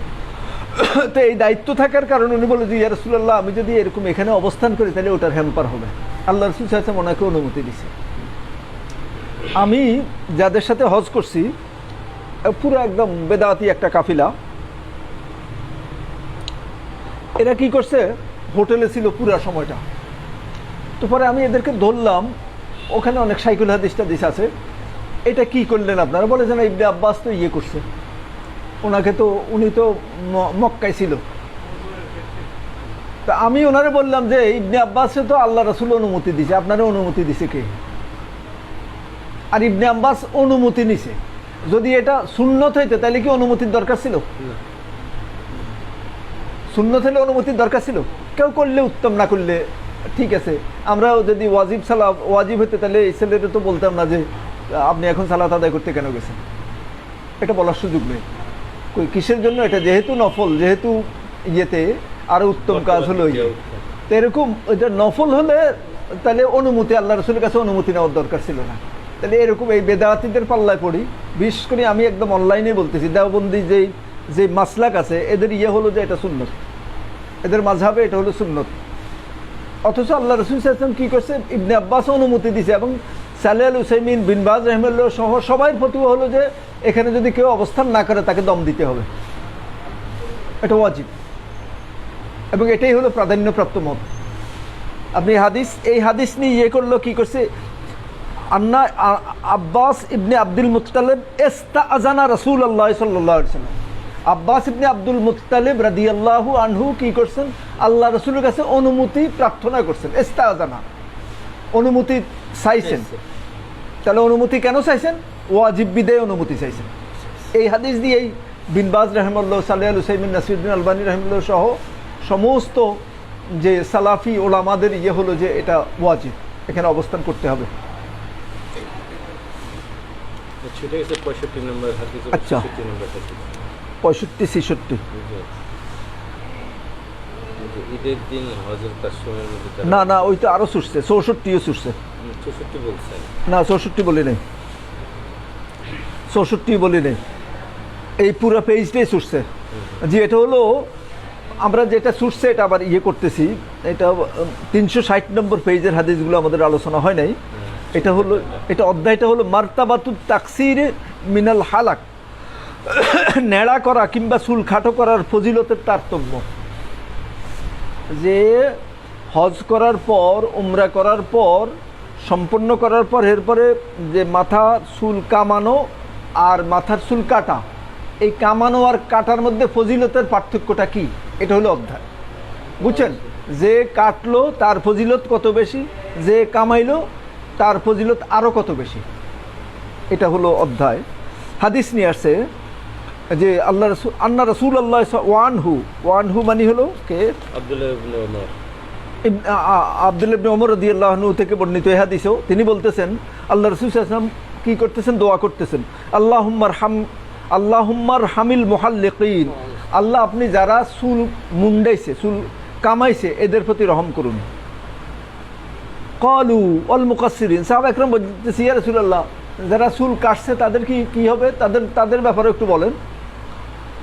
ইয়া রাসূলুল্লাহ, ক্বালা ফিস সালাসাত, আল্লাহ রাসূল সাল্লাল্লাহু আলাইহি ওয়াসাল্লাম তৃতীয়বার, এরকম সাহাবীরা বলতেছে আল্লাহ রাসূল সাল্লাল্লাহু আলাইহি ওয়াসাল্লাম প্রথমবার কি করলো, মুহাল্লিকিন, আল্লাহুম্মার হামিল মুহাল্লিকিন, দ্বিতীয়বারও বলতেছে কি আল্লাহুম্মার হামিল মুহাল্লিকিন, তৃতীয়বার বললো কি আল্লাহুম্মার হামিল মুকাসসিরিন। তাতে বোঝা গেছে যে আল্লাহ রাসূল সাল্লাল্লাহু আলাইহি ওয়াসাল্লামের দোয়ায় কারা বেশি, দোয়ার আহাক, দোয়ার বেশি হকদার কারা, মুহাল্লিকিন, এদের জন্য বেশি দোয়া করছে, দুইবার করছেন। কথা বোঝা গেছে? তার মানে গুরুত্বপূর্ণ মর্যাদা সম্পন্ন কোনটা, চুল নেড়া করা। আমরা আল্লাহ রাব্বুল আলামিন আমাদেরকে তৌফিক দান করুক। মুত্তাফাকুন আলাইহি, বুখারী মুসলিমের হাদিস। তাহলে বক্তব্য একদম স্পষ্ট। পরের হাদিস, হুকমুত তারতিবে বাইনা মানাসিকিল হজ্জে ইয়াউমাল ঈদ, ঈদের দিন হজের কাজসমূহের মধ্যে ধারাবাহিকতা বজায় রাখার বিধান। ওই যে কে প্রশ্ন করছিলেন আগে পরে, মানে ইয়ের আগে যদি টাকা ইয়ার আরে কোরবানির আগে যদি চুল কাটি ফেলাই, এইটার জবাব। ওয়ান আব্দুল্লাহ ইবনে আমর ইবনে আস রাদিয়াল্লাহু আনহুমা, বাপ বেটা দুইজনে সাহাবী। আব্দুল্লাহ ইবনে আমর, আব্দুল্লাহ সাহাবী, আমরও সাহাবী। আস হইল কাফের। আস ইবনে ওয়াইল হলো কে? ও আল্লাহ রসুল যে আবতার বলছিল, মনে আছে আপনাদের? রসুল সাহেবের ছেলে যখন ইব্রাহিম মারা গেল, ওই যে আবদুল্লাহ মারা গেল, আবদুল্লাহ মারা গেল, কাসিম মারা গেল। ইব্রাহিম মারা গেল। ইব্রাহিমের সময় এই কাফের দুনিয়াতে ছিল না। এই কাফের তো ইয়েতে মারা গেছে, জাহান্নামে পাঠাই দেওয়া হয়েছে ইয়েতে, বদরে। তো এটা বলতেছে কি, তাহলে দুই সাহাবী থেকে আব্দুল্লাহ ইবনে আমর ইবনে আস রাদিয়াল্লাহু আনহুমা থেকে বর্ণিত, আন্না রাসূলুল্লাহ সাল্লাল্লাহু আলাইহি ওয়াসাল্লাম ওয়াকাফা ফি হাজ্জাতিল ওয়াদা, রাসূল সাল্লাল্লাহু আলাইহি ওয়াসাল্লাম কি করছেন? অবস্থান করছেন হজ্জে বিদায় হজে। কোথায় অবস্থান করছেন? ফাজালু ইয়াসালুনাহু ফাকালা রাজুলুন লাম আশউর ফাহালাকতু ক্বাবলা আন আযবাহা ক্বাল। আচ্ছা, রাসূল সাল্লাল্লাহু আলাইহি ওয়াসাল্লামের অবস্থান স্থলে এখন সাহাবারা যায় জিজ্ঞেস করতেছে, ইয়াসালুনাহু, আল্লাহ রাসূল প্রশ্ন করতেছে। ফাকালা রাজুলুন, এক ব্যক্তি আসি বলতেছে, লাম আশউরু ফাহালাকতু ক্বাবলা আন আযবাহা, আমি চুল কামাই ফেলাইছি কিসের আগে? জবাই করার আগে। কাল ইজবাহ ওয়ালা হারাজ, আল্লাহ রাসূল সাল্লাল্লাহু আলাইহি ওয়াসাল্লাম জবাই করে দাও, অসুবিধা নেই। ফাজা আখার, আরেক ব্যক্তি আসি বলতেছে, ফাকালা লাম আশউর ফানাহারতু ক্বাবলা আন আরমি, পাথর নিক্ষেপের আগে আমি কি করছি? জবাই করে দিছি, পশু জবাই করে দিছি। আমরা এতক্ষণ পরে কি শিখলাম? আগে হলো কি পাথর নিক্ষেপ, তারপরে পশু জবাই, তারপরে হলো কি তারপর চুল কামাই। কিন্তু এখানে এই ব্যক্তি আসি বলতেছে নাহারতু ক্বাবলা আন আরমি, কণা নিক্ষেপের আগে আমি জবাই করে দিছি। কালা এরমি ওয়ালা হারাজ, তুমি পাথর নিক্ষেপ করো, ওই যে কণা যেটা এটা নিক্ষেপ করি আসো, ওয়ালা হারাজ, অসুবিধা নাই।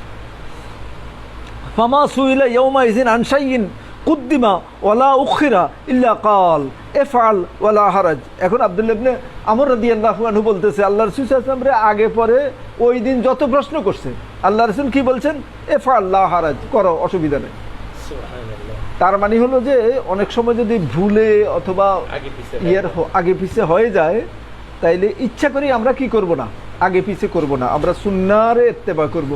কিন্তু যদি কখনো যদি এরকম বিভিন্ন কারণে, না বুঝার কারণে, হজ তো মানুষ বারবার করেন, একবারে করে, তারপরে হলো যে অনেক রকম পেরেশান থাকে, এরপরে ভিন্ন একটা পরিবেশ পরিস্থিতির কারণে, অপরিচিত জায়গা, অনেক সময় অনেক রকম উল্টা সিধা একটু 19-20 হয়ে যায়। আল্লাহ রাসূল সাল্লাল্লাহু আলাইহি ওয়াসাল্লাম বললো যে না, এটা সমস্যা নেই, ইনশাল্লাহ এটাতে কোনো দম দেওয়া লাগবে না। এটা আমরা চেষ্টা করব প্রথম সুন্নাহ মতোই করতে, কিন্তু একটু যদি আগপিছ হয়, রাসূল সাল্লাল্লাহু আলাইহি ওয়াসাল্লামের বক্তব্য অনুযায়ী বোঝা যায় যে এটা বড় কোনো সমস্যা হবে না।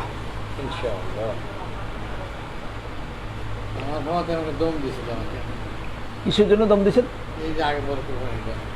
না না, এটা কে এই ফতুয়া দিছে? এটা ও নিজে নিজে করলাম, দম দিয়ে দিই, 500 টাকা দম দিয়ে দিলাম। যাই হোক, তো ওই একটু এরকম যদি হয়, অনেক সময় দেখা যায় কি যে যেখানে দম দেওয়া দরকার সেটা না দিয়ে চলে আসছে। আমার সাথে ওই জাহাঙ্গীরনগর ইউনিভার্সিটির 2 প্রফেসর ছিল, তো এরা করছে যে ওই যে আমি বললাম যে তোমাদের দম দেওয়া লাগবে, তো এরা অনেক টিয়ে করি বললো যে পেশাই গোছাই। ওর মধ্যে একজন ছিল মাওলানা, ফার্মেসির এখন ডিপার্টমেন্টের চেয়ারম্যান। তো মাওলানা ওই ওদের পক্ষেই পেশাইছে, কিন্তু আরেকজন ছিল জুলজির চেয়ারম্যান, আলহামদুলিল্লাহ উনি একদম একদম পুরা সালাফি, প্রফেসর গোলাম মোস্তফা। অনেক সময় আমরা ওখানে যে প্রোগ্রাম করি, ভালো আল্লাহ ওনারে ওই এরপর থেকে হজ সফরের পর থেকে অনেক ফরওয়ার্ড হয়েছে আলহামদুলিল্লাহ। ওই যে মাওলানা পেঁচাইতে মাওলানার অনেকই এই দাড়ি রাখছে।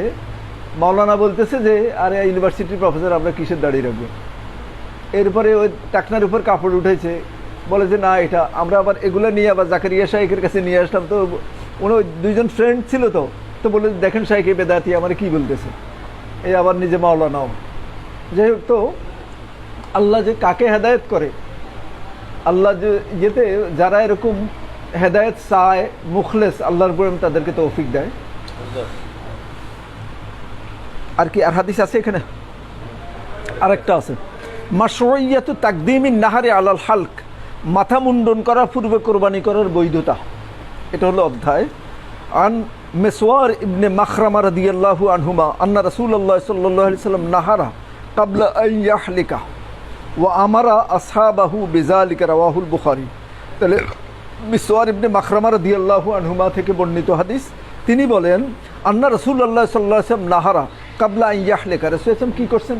তাহলে এবার আমরা সুন্নতটা জানতেছি। সুন্নত হলো কি?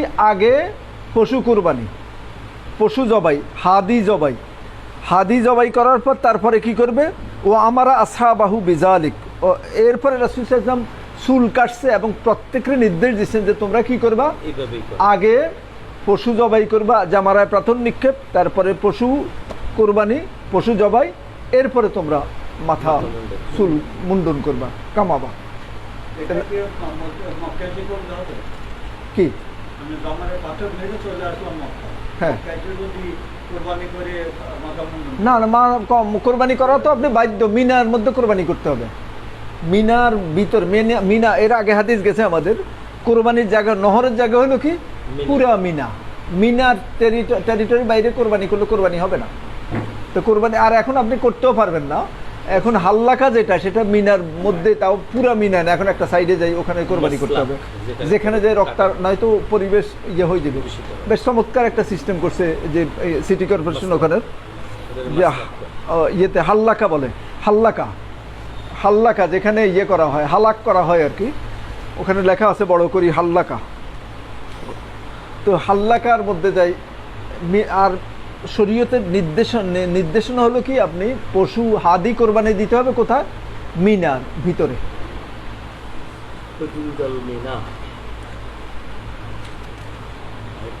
তাহলে আমরা এবার চলে যাব কত নম্বর হাদিসে? 69 চলে যাব। না, প্রথম হালাল হওয়া কিভাবে অর্জন? 767। আচ্ছা, তাহলে কোনখান থেকে ওখান থেকে কি করলাম? এই হাদিসও পড়ি নাই। বিমা ইয়াহসুলুত তাহাল্লুলুল আউয়াল, প্রথম হালাল হওয়া কিভাবে অর্জিত হয়?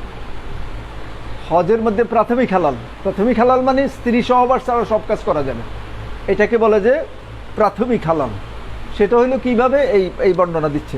ওয়ান আয়েশা রাদিয়াল্লাহু আনহা ক্বালাত, আমাদের মুসলিমদের জননী আয়েশা রাদিয়াল্লাহু আনহা থেকে বর্ণিত, তিনি বলেন ইজা রামাইতুম, কালা রাসূলুল্লাহ সাল্লাল্লাহু আলাইহি ওয়াসাল্লাম, আল্লাহ রাসূল সাল্লাল্লাহু আলাইহি ওয়াসাল্লাম ফরমান, ইজা রামাইতুম ওয়া হালাকতুম ফাকাদ হাল্লালাকুমুত তিবু ওয়া কুল্লু শাইইন ইল্লান নিসা, রাওয়াহু আহমদ ওয়া আবু দাউদ ওয়া ফি ইসনাদিন দাউফুন। আচ্ছা, রাসূল সাল্লাল্লাহু আলাইহি ওয়াসাল্লাম বলতেছেন যে কি, তোমরা যখন রামি পাথর নিক্ষেপ হয়ে যাবে এবং চুল কাটি ফেলবা, মাথা মুন্ডন হয়ে যাবে, তখন তোমরা কি হলো? হাল্লালাকুমুত তিবু ওয়াকুল্লু শাইইন ইল্লান নিসা, তখন তোমাদের সুগন্ধি লাগানো তোমাদের জন্য হালাল হয়ে যাবে। তোমাদের জন্য আর কি হবে? আর সব কাজ করা হালাল হবে, ইল্লান নিসা, শুধু স্ত্রী সহবাস করা যাবে না। স্ত্রী সহবাস কখন করা যাবে?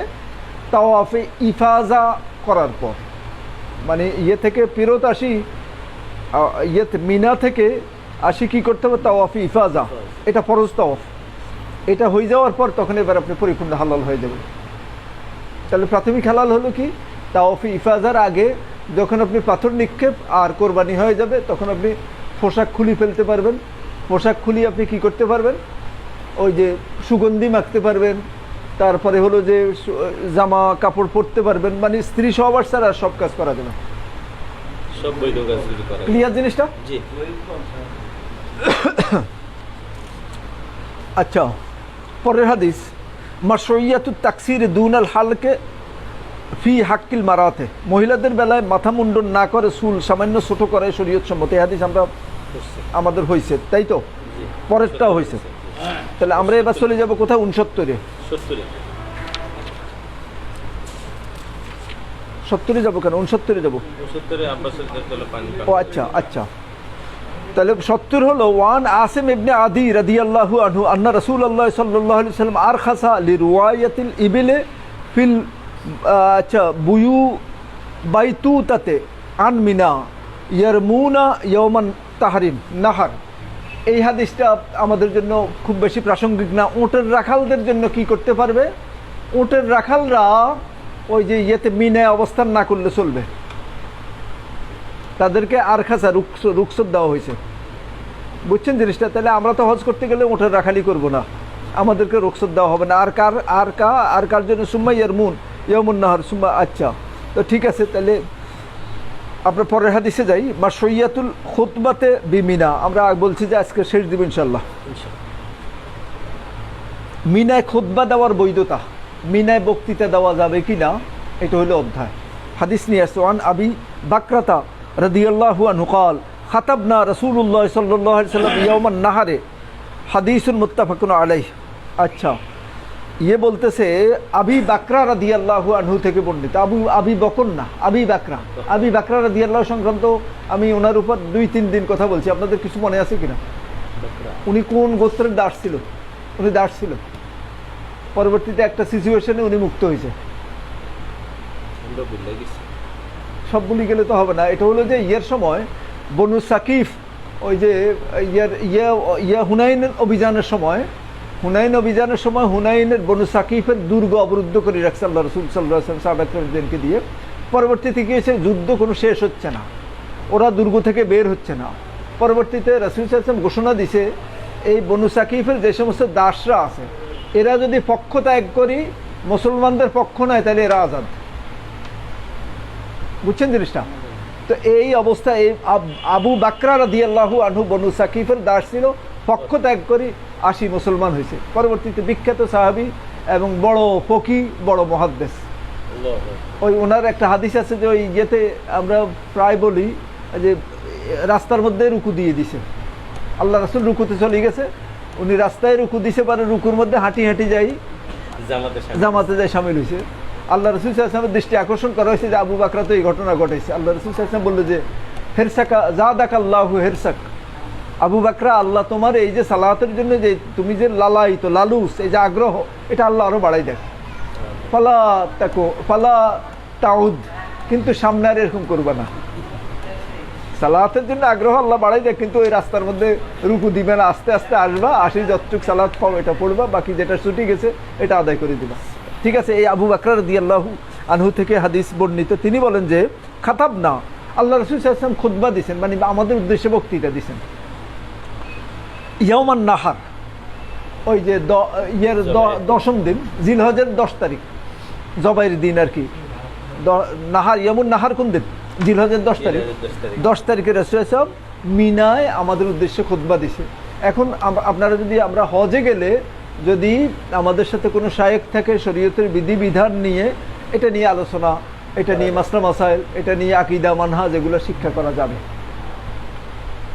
ঠিক আছে, আমরা পরের হাদিসে যাই। এটা বৈধ আর কি, এটা শরীয়ত সম্মত। ওয়ান সাররা বিনতে নাবহানা রাদিয়াল্লাহু আনহা قالت خطبنا رسول الله صلى الله عليه وسلم يوم الرؤوس فقال أليس هذا أوسط أيام التشريق الحديث رواه أبو داود بإسناد حسن। আচ্ছা, সাররা বিনতে নাবহানা রাদিয়াল্লাহু থেকে একই হাদিস আর কি, একই বিষয়বস্তু সংক্রান্ত, মানে এই দিন ইয়েতে আপনার ইয়াউমুন নাহারে মিনায় বক্তৃতা দেওয়া, খুতবা দেওয়া অথবা কোনো আলোচনা করা, এটা শরিয়া সম্মত, এটা শরিয়া বহির্ভূত না, করা যাবে আর কি।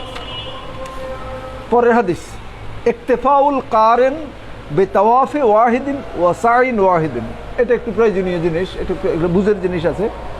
ইকতিফা মানে হলো যথেষ্ট, কার জন্য? কারেন মানে হলো যিনি কেরান হজ করছেন, কারেন ইসমে ফাইল, যিনি কেরান করছেন তিনি হলেন কি? কারেন। বেতাওয়াফিন ওয়াহিদিন ওয়া সাইন ওয়াহিদিন, এক তওয়াফ এক সাই ওনার জন্য যথেষ্ট। বুঝছেন? ওনার জন্য আর তোয়াফে ইফাজা করা লাগবে না, অথবা তোয়াফে ইফাজা করলেই হবে, আর ইয়ে করা লাগবে না, এই তোয়াফের সময় আর সাই করা লাগবে না। কিন্তু যারা ইয়ে করে, হজে তামাত্তু করে, তারা কি করে? প্রথম যাই হজ ইয়ে তাওয়াফ করে, সাই করে, তারপরে হালাল হয়ে যায়। আবার কি করতে হয়? আবার যখন হজের জন্য তওয়াফ করে, তওয়াফ করে আবার তওয়াফে ইফাজা করা লাগে, আবার এটার সাথে সাই করা লাগে। তাহলে কারেন হজের জন্য কি করতে হবে? এক সাই যথেষ্ট। হাদিস নিয়ে আসছে আন আয়েশা রাদিয়াল্লাহু আনহা আন্না নবী সাল্লাল্লাহু আলাইহি ওয়াসাল্লাম قال لها طوافك بالبيت وبين الصفا والمروة يكفيك لحجك وعمرتك রাওয়াহু মুসলিম। ওই যে ওনা কেরান হজ করছে তখন আল্লাহ রাসূল সাল্লাল্লাহু আলাইহি ওয়াসাল্লাম বলতেছে কালা লাহা, আয়েশা রাদিয়াল্লাহু তাআলা আনহার উদ্দেশ্যে বলতেছে তাওয়াফুকে বিল বাইতে ওয়া বাইনা সাফা ওয়াল মারওয়া, বাইতুল্লাহর তওয়াফ এবং সাফা মারওয়ার সাই ইয়াকফিকা, তোমার জন্য যথেষ্ট, লিহাজ্জিকে ও উমরাতিকে, তোমার হজ এবং উমরার জন্য এক তওয়াফ এক সাই যথেষ্ট। বুঝছেন, ওই যে যেই একবার করার কারণে তো ওনাদের আর ইয়ে করতে হয় নাই, তো ওনার তো আর হালাল হয় নাই।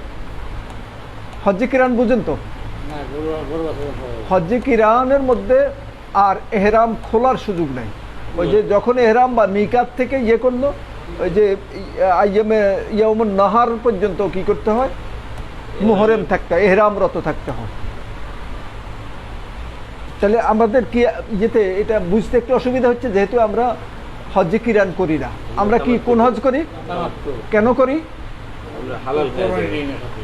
না কোরবানি না নেওয়ার জন্য না, যদি কোরবানি নেওয়া লাগতো তো নিতাম, এটা উত্তম। আল্লাহ রাসূল সাল্লাল্লাহু আলাইহি ওয়াসাল্লাম বলছেন যে আমি এখন যা জানি, এখন যা আমি বালিগ হয়েছি, আমার কাছে যা ইনফরমেশন এখন আসছে, যদি আমার এহরাম বাঁধার আগে যদি এরকম ইনফরমেশন আসতো তাহলে আমি কি করতাম, তামাত্তু হজ করতাম। তাহলে আল্লাহ রাসূল যেটার উত্তম মনে করছে আমরা সেটাই তো করব, এই কারণে করি আমরা তামাত্তু হজ। এটা কোনো অসুবিধার কারণে, অসুবিধা সুবিধা অথবা কোরবানি থাকা না থাকা এটা নয়, এটা হলো যে আল্লাহ রাসূল সাল্লাল্লাহু আলাইহি ওয়াসাল্লাম এটাকে উত্তম ঘোষণা করছে, এই কারণে আমরা এটা করি।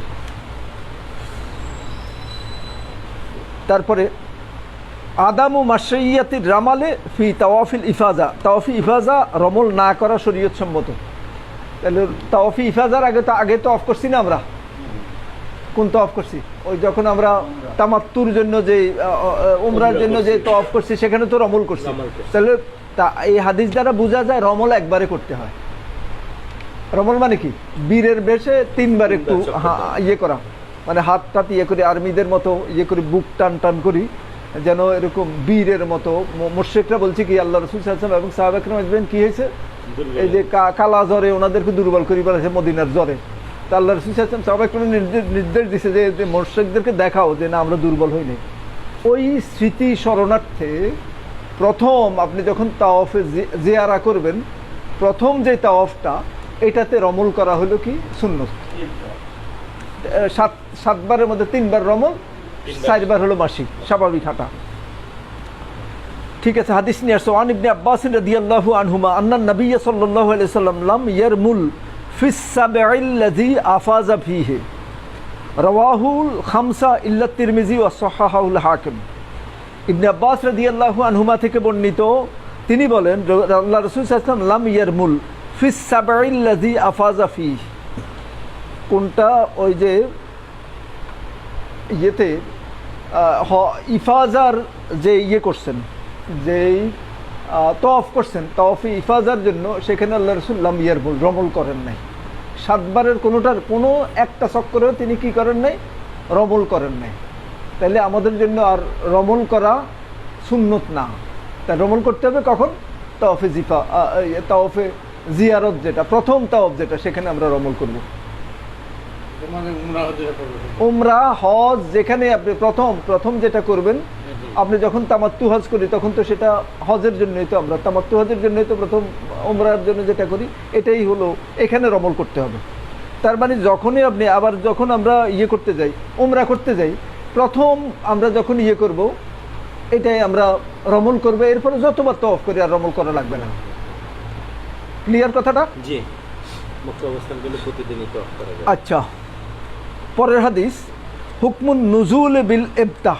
আমরা মক্কা বলতে ইয়েতে যারা ধরুন ইয়ে করে এতেকাফ করে, ডেলি 7-8 বার উমরা করে, বা মক্কায় যখন অবস্থান করে তখন সবচেয়ে উত্তম কাজ কি?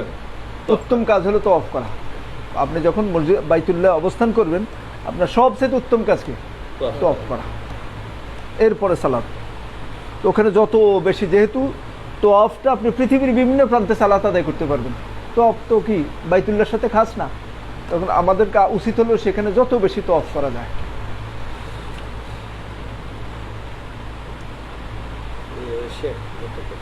এই তওয়াফ কি প্রতিবার 7 বার করে, না তারও অধিক করা যাবে? হ্যাঁ, 7 বারে এক তওয়াফ হয়ে যাবে, তার অধিক পরে তাহলে আরেকটা তওয়াফ হইব। আর 7 বারে এক তফ, যখনই করবে 7 বার 7 বার, হ্যাঁ 7 বার। সালামারা সাইবার এখন নাই। না, সাই হলো যে আপনার ওই একবারে সাই করতে হবে আর কি। আর যদি আপনি হজে তামাত্তু করেন তাহলে আবার করতে হবে, ইফাজার সময় সাই করতে হবে। আর উমরার সময় কি করতে হবে, এই একবার সাই, পরে আপনার যতবার তো অফ করবেন তখন আর সাই লাগবে না। তো অফ করবেন 2 রাকাত সালাত পড়বেন, তো অফ করবেন 2 রাকাত সালাত পড়বেন, শরীরে যতটা খোলা। আল্লাহ। পরের হাদিস, অধ্যায় ইবনে হাজার আসকালানী রাহিমাহুল্লাহ অধ্যায় রচনা করছে কি হুকমুন নুজুল বিল ইবতাহ, আবতা নামক স্থানে অবতরণের বিধান। মানে মক্কার অদূরে আবতা নামে একটা জায়গা আছে।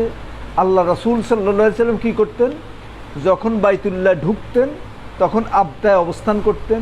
অবস্থান করি এখানে সকাল হয়ে যেত, সকাল হওয়ার পর গোসল করতেন, গোসল ফজর সালাত পড়তেন, গোসল করে এরপর ঢুকতেন।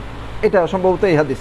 ওয়ান আনাসিন রাদিয়াল্লাহু আনহু আন্না নবী সাল্লাল্লাহু আলাইহি সাল্লাম সাল্লাত যুহরা ওয়াল আসরা ওয়াল মাগরিবা ওয়াল ইশা সুম্মা রাকাদা রাকদাতান বিল মুহাসসাবে সুম্মা রাকিবা ইলাল বাইতি ফাতাওয়াফা বিহি, রাওয়াহুল বুখারী। না, এটা না। ইবনে আব্বাস রাদিয়াল্লাহু তাআলা আনহু বলতেছেন আল্লাহ রাসূল কি করতেন, সাল্লাত যুহরা ওয়াল আসরা ওয়াল মাগরিবা ওয়াল ইশা, রাসূল যোহর পড়তেন, আসর পড়তেন, মাগরিব পড়তেন, এশা পড়তেন। সুম্মা রাকাদা রাকদাতান বিল মুহাসসাব সুম্মা রাকিবা ইলাল বাইতি ফাতাওয়াফা বিহি। আচ্ছা, ইশা সালাত আদায়ের পর মুহাসসাবে কিছুক্ষণ শুয়ে থাকেন, পরে সওয়ার হয়ে বাইতুল্লাহর দিকে গেলেন এবং বাইতুল্লাহ তওয়াফ করলেন। আচ্ছা, কখন গেলেন, কি কই? আন্না নবী সাল্লাল্লাহু আলাইহি সাল্লাম সাল্লাত যুহরা ওয়াল আসরা ওয়াল মাগরিবা ওয়াল ইশা সুম্মা রাকাদা রাকদাতান বিল মুহাসসাবে সুম্মা রাকিবা ইলাল বাইতি ফাতাওয়াফা বিহি, রাওয়াহুল বুখারী। তাহলে আমরা আগের লিঙ্কেজ কি আছে, কোত্থেকে রাসূল সাল্লাল্লাহু আলাইহি ওয়াসাল্লাম, এটা তো আমাদের কাছে ক্লিয়ার না। পরের হাদিসে কি বোঝা যায় কিনা দেখি। ওয়ান আয়েশা রাদিয়াল্লাহু আনহা আন্নাহা লাম তাকুন তাফআলু যালিক আইন নুজুল বিল আবতাহে ও তাকুলু ইন্নামা নাজালাহু রাসূলুল্লাহ সাল্লাল্লাহু আলাইহি ওয়াসাল্লাম লিআন্নাহু কানা মানজিলান আসমাহাল লিল খুরুজিহি, রাওয়াহু মুসলিম। আয়েশা রাদিয়াল্লাহু থেকে বর্ণিত, তিনি আবতা নামক স্থানে অবতরণ করলেন না। তিনি বলতেন রাসূলুল্লাহ সাল্লাল্লাহু আলাইহি ওয়াসাল্লাম এখানে এই জন্যই অবতরণ করেছিলেন যে এটা এমন, এটা সহজতর বিরতির স্থান ছিল যেখান থেকে সহজে মদিনার দিকে বের হওয়া যেত। আচ্ছা, তাইলে এটা হলো, এই আবতা হলো ওই যে হজ সম্পন্ন করার পর, এরপর রাসূলুল্লাহ সাল্লাল্লাহু আলাইহি ওয়াসাল্লাম মদিনা যাওয়ার আগে এই আবতা নামক জায়গায় কি করতেন, এখানে একটা হাদিসে আছে নুজুল, অবতরণ করছেন। আয়েশা রাদিয়াল্লাহু তাআলার হাদিসটা হলো যে এখানে তিনি অবতরণ করেন নাই, আবতায় ট্রান্সপোর্ট থেকে নামেন নাই, মদিনার দিকে চলে গেছেন আর কি। এটা এখন আমরা শেষের দিকে আসছি। আপনি আমরা এর আগে যেটা পড়ছিলাম সেটা হলো যে আল্লাহ রাসূল সাল্লাল্লাহু আলাইহি ওয়াসাল্লাম বাইতুল্লাহ ঢুকছেন কোনখান দিয়ে, উঁচু স্থান দিয়ে, আর গেছেন কোন, নিচু স্থান দিয়ে। তাহলে উঁচু বলতে আমরা বাইতুল্লাহ গেলে আমরা যদি খেয়াল করি, উঁচু হলো উত্তর পূর্ব, এই অঞ্চলটা হলো উঁচু জায়গা, পাহাড় টাহাড়ে ভরা। আবার ইব্রাহিম খলিল রোড দিয়ে এই জায়গাটা, এই দিকটা হলো কি কম্পারেটিভলি নেওন। খেয়াল করছেন জিনিসটা? ওই যে পানি যখন আপনার বাইতুল্লাহ থাকা অবস্থায় বৃষ্টি দেখছেন কখনো, তখন দেখবেন যে নদীর মতো এখানে ইব্রাহিম খলিল রোড দিয়ে নদী, মানে এটা নদী হয়ে যায়। আমরা একবার আবু বকর মসজিদে ছিলাম, বৃষ্টির পরে দীর্ঘ সময় অপেক্ষা করতে হয়েছে যে নদীর মানে পানি নেমে যাওয়ার জন্য। তাতে আমরা বুঝছি আর কি যে এই দিকটা হলো কি নিচু এরিয়া, উত্তর পাশটা হলো কি উঁচু এরিয়া। রাইট, হ্যাঁ রাইট, ওই দিক থেকে আসতেও বোঝা যায় যে উপরের দিকে উঠা। রাইট রাইট, জি ঠিক আছে। তাইলে পরের হাদিস, কত নম্বর হাদিসে যাব আমরা?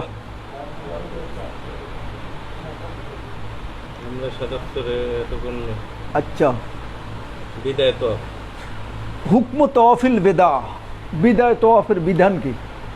এটা কি ওয়াজিব? শুধুমাত্র যারা ঋতুস্রাব আছে অথবা নেফাজগ্রস্ত ওয়ালাদের জন্য তাদেরকে রুখসত দিয়েছে আল্লাহ রাসূল সাল্লাল্লাহু আলাইহি ওয়াসাল্লাম। হাদিস কি নিয়ে আসছে? ওয়ান ইবনে আব্বাস রাদিয়াল্লাহু আনহুমা قال أمر الناس أن يكون آخر أحدهم بالبيت إلا أنه خفف عن الحائض, متفق عليه। আল্লাহ রাসূল সাল্লাল্লাহু আলাইহি ওয়াসাল্লাম কি করলো, নির্দেশ দিছে লোকজনকে, সাহাবা একরাম আজমাইনকে নির্দেশ দিয়েছেন, কি নির্দেশ দিয়েছেন, আইয়াকুনা আখিরা আহাদিহিম বিল বাইত, সর্বশেষ কর্ম যেন হয় কি বাইতুল্লাহর তওয়াফ।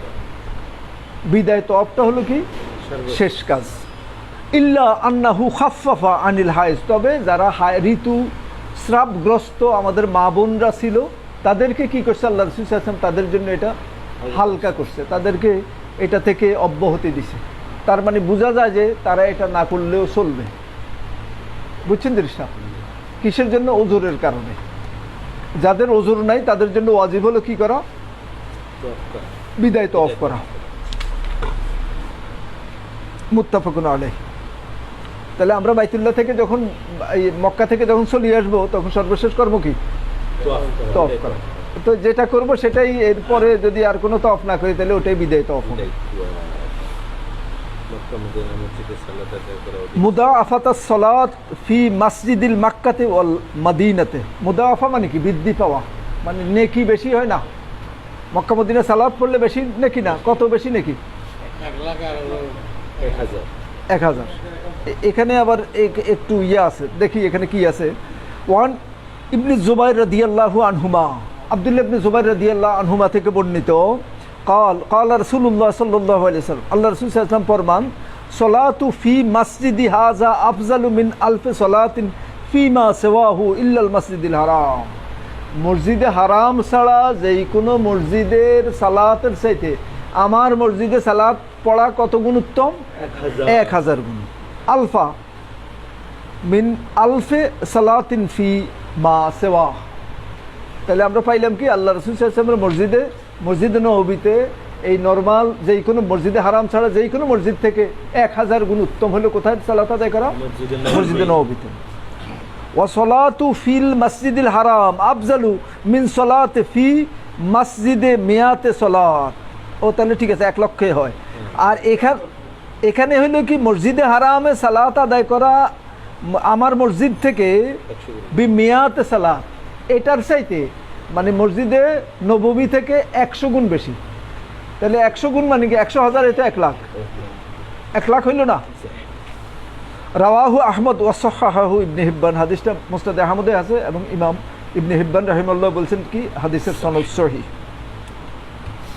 তাহলে আমরা যে 50,000 এরপরে 25,000 10,000 বিভিন্ন কথা বলি, আর ইয়েতে কত গুণ?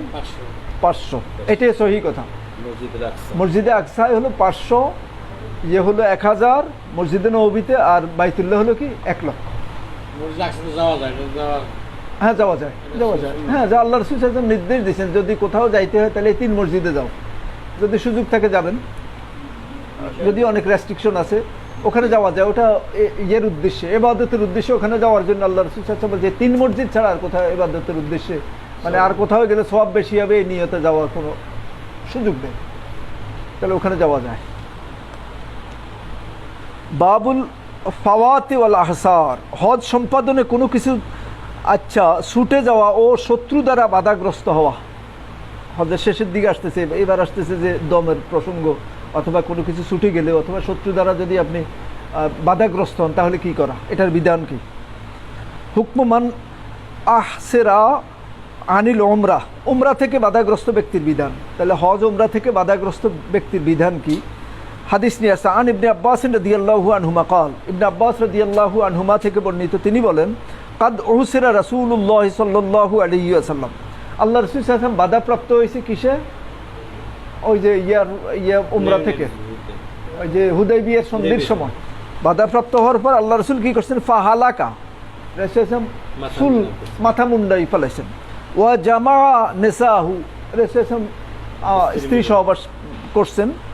ও নাহারা হাদিয়াহু, এবং ওই যে পশু যেগুলো নিয়ে নিছেন এগুলো নহর করে দিছেন, জবাই করে দিছেন। হাত্তা এ তামারা আম্মান কাবেলান, কতক্ষণ পর্যন্ত?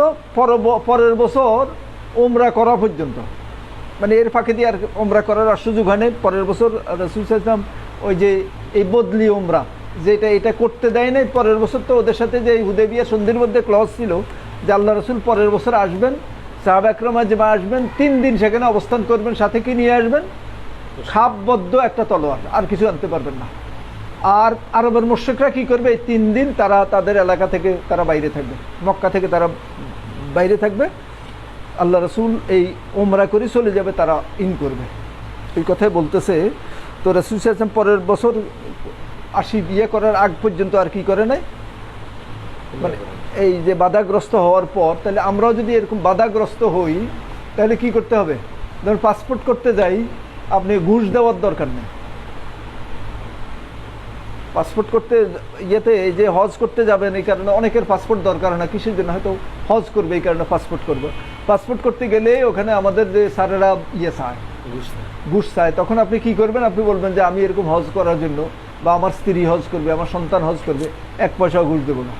আপনি আল্লাহর রাস্তে দিলে দেন, না দিলে কাল কিয়ামতের দিন আপনার সাথে দেখা হবে, আল্লাহ রাব্বুল আলামিনের কাছে বলবো যে এরকম আমি বাধাপ্রাপ্ত হয়েছি, বাধাগ্রস্ত হয়েছি। বুঝছেন জিনিসটা? তাইলে আপনার এই ঘুষ দেওয়ার দরকার নেই। আমাদের দেখবেন যে এরকম হলে কোনো মানুষের ইয়ে করবে না। আমরা আগেই কি করে থাকি, আমরা আগেই ঘুষ দেওয়ার জন্য রেডি হয়ে থাকি, আমরা কোনো কিছুই মনে করি না। মানে আমরা হে পর্যন্ত জিগাই না, দালালদের ধরে ভাই তাড়াতাড়ি করে দেন, এরকম করবেন না। যেহেতু একটা ইবাদত করবেন, ইবাদতের জন্য কি আপনাদের সীমা লঙ্ঘন করার দরকার নেই, হারাম কাজ করার দরকার নেই। রাওয়াহুল বুখারী, সহিহ বুখারীর হাদিস। হুকমুল ইশতিরাতে ইনদাল ইহরাম, ইহরামের সময় শর্ত করা, আল্লাহর সাথে শর্ত করা, শর্ত আরোপ করা, এটা হলো অধ্যায়। হাদিস নিয়ে আসছে ওয়ান আয়েশা রাদিয়াল্লাহু আনহা ক্বালাত, আমাদের মা আয়েশা সিদ্দিকা রাদিয়াল্লাহু আনহা থেকে বর্ণিত, দাখালান নাবিয়্যু আলা দুবাআতা বিনতে জুবায়ের ইবনে আব্দুল মুত্তালিব রাদিয়াল্লাহু আনহা ফাকালাত ইয়া রাসূলুল্লাহ। আচ্ছা, আল্লাহ রাসূল সাল্লাল্লাহু আলাইহি ওয়াসাল্লাম কি করছেন? প্রবেশ করছেন কোথায়? দুবাআ বিনতে জুবায়ের। দুবাআ হলো রাসূল সাল্লাল্লাহু আলাইহি ওয়াসাল্লামের চাচাতো বোন, জুবায়ের রাদিয়াল্লাহু তাআলা আনহুর ছেলে, মেয়ে। তার কাছে গেল, যাওয়ার পর সে কি করলো? ফাকালাত, দুবা আল্লাহ রাসূল সাল্লাল্লাহু আলাইহি ওয়াসাল্লামকে বিনতে জুবায়ের রাদিয়াল্লাহু আনহা আল্লাহ রাসূল সাল্লাল্লাহু আলাইহি ওয়াসাল্লামের কাছে প্রশ্ন করলো, জানতে চাইলো, ইয়া রাসূলুল্লাহ ইন্নী উরিদুল হাজ্জা, আমি হজের ইরাদা করছি, হজের নিয়ত করছি, ওয়ানা শাকিয়াতুন, কিন্তু আমি অসুস্থ, খুব অসুস্থ বোধ করতেছি, আবার হজেরও নিয়ত করছি, তাহলে আমার বিধান কি, আমি কি করব? ফাকালান নবী সাল্লাল্লাহু আলাইহি ওয়াসাল্লাম হুজ্জিয়া ওয়াশতারাতি, তুমি কি করো? হজ করো, কি করি? আল্লাহর সাথে শর্ত দিয়ে। শর্তটা কি? আন্না মাহাল্লি হাইসু হাবাস্তানি, আমি যেখানে বাধাগ্রস্ত হব, মানে অসুস্থতার কারণে যেখানেই আমি বাধাগ্রস্ত হব, সেখানে আমি কি করব? হালাল হয়ে যাব। এই নিয়তে তুমি হজ করো, হজ শুরু করো আর কি। আল্লাহ যেখানে যে ঠেকায়, যেই পর্যন্ত পারো, বাকিটা হইব কি, যেহেতু তোমার সাধ্য সামর্থ্যের বাইরে চলে গেছে, আল্লাহ তৌফিক দেয় নাই, তোমার হজ হয়ে যাবে। বুঝছেন জিনিসটা? তাহলে এরকম শর্ত করা আল্লাহর সাথে এটা জায়েজ। পরের হাদিস, মান হাসালা লাহু মানেউন মিন ইতমামে নুসুকিহি, হজ পূর্ণ করতে গিয়ে কারো কোনো প্রতিবন্ধকতা সৃষ্টি হলে তখন কি করবে? এটা হলো অধ্যায়। হাদিস নিয়ে আসছে ওয়ান ইকরামা, আচ্ছা, আনিল হাজ্জাজ ইবনে আমরিল আনসারি কাল কাল রাসূলুল্লাহ সাল্লাল্লাহু আলাইহি ওয়াসাল্লাম মান কুসিরা আও উরিজা ফাকালা ফাকাদ হাল্লা ওয়া আলাইহিল হাজ্জু মিন কাবিলিন কালা ইকরিমা ফাসালতু ইবনে আব্বাসিন ওয়া আবা হুরায়রাতা আন যালিক ফাকাল সাদাকা রাওয়াহুল খামসা ওয়া হাসানাহু তিরমিজি। এই ইকরিমা হলো যে এই মুফাসসির ইকরিমা, সম্ভবত ইবনে আব্বাস রাদিয়াল্লাহু তাআলা আনহুর দাস, মুক্ত দাস। এই ইকরামা কিন্তু ইয়ে না, আবু জেহেলের ছেলে যে ইকরামা রাদিয়াল্লাহু আনহু, উনি না, ইনি তাবি, উনি হাদিসের রাবি। উনি বলতেছেন যে কালা রাসূলুল্লাহ সাল্লাল্লাহু আলাইহি ওয়াসাল্লাম মান কুসিরা, কেউ যদি ইয়ে হয়, মানে প্রথম হলে হাড় ভেঙে যায়, হজ সফরে গেল, হাড় ভেঙে গেল, আও উরিজা, অথবা ল্যাংড়া হয়ে গেল, পাও ভেঙে গেল, ফাকাদ হাল্লা আলাইহি ওয়া আলাইহিল হাজ, তাইলে সে কি করবে? তখন সে হালাল হয়ে যাবে, মানে তার হারাম থেকে সে কি হয়ে যাবে? হালাল হয়ে যাবে। ওয়া আলাইহিল হাজ্জু মিন কাবিলিন, তার জন্য হজ হলো কি পরের বছর তাকে হজ করতে হবে, মানে এই অবস্থায় তার আর যেহেতু তার সাধ্যের বাইরে চলে গেছে জিনিসটা, তখন কি হবে? সে হালাল হয়ে যাবে। কালা ইক্রিমা ফাসালতু ইবনে আব্বাস, ইক্রিমা রাহিমাহুল্লাহ বলতেছে আমি এই কথা কার কাছে প্রশ্ন করছি? ইবনে আব্বাসকে প্রশ্ন করছি, আর প্রশ্ন করছি কাকে? আবু হুরায়রা আনজালিক। এই ব্যাপারটা যে এরকম কি পাও ভেঙে গেলে, হাত ভেঙে গেলে, হাড় ভেঙে গেলে এরকম তখন কি করবে? হালাল হয়ে যাব, এটাকে আল্লাহ রসুল এরকম বলছেন কিনা, এটা কার কাছে জানতে চাচ্ছে? ইবনে আব্বাস এবং আবু হুরায়রা রাদিয়াল্লাহু আনহুমার কাছে। ফাকালা, এই দুইজন বলতেছে সদাকা, হ্যাঁ তুমি যা শুনছো এটা সঠিক কথা, হ্যাঁ এটাই বিধান। বুঝা গেছে কথা? রওয়াহুল খামসা ওয়া হাসানাহু তিরমিজি, ইমাম তিরমিজি হাদিসকে হাসান বলছেন। আর হাদিস হলো রওয়াহুল খামসা মানে কি কি কি হ্যাঁ পাঁচটা, এই পাঁচটা কি কোন কোনটাকে খামসা বলে? সাইদ সুনান আর হলো কি মুসনাদে আহমদ, এই পাঁচটাকে বলে কি খামসা। তাহলে আমাদের হজের অধ্যায় শেষ।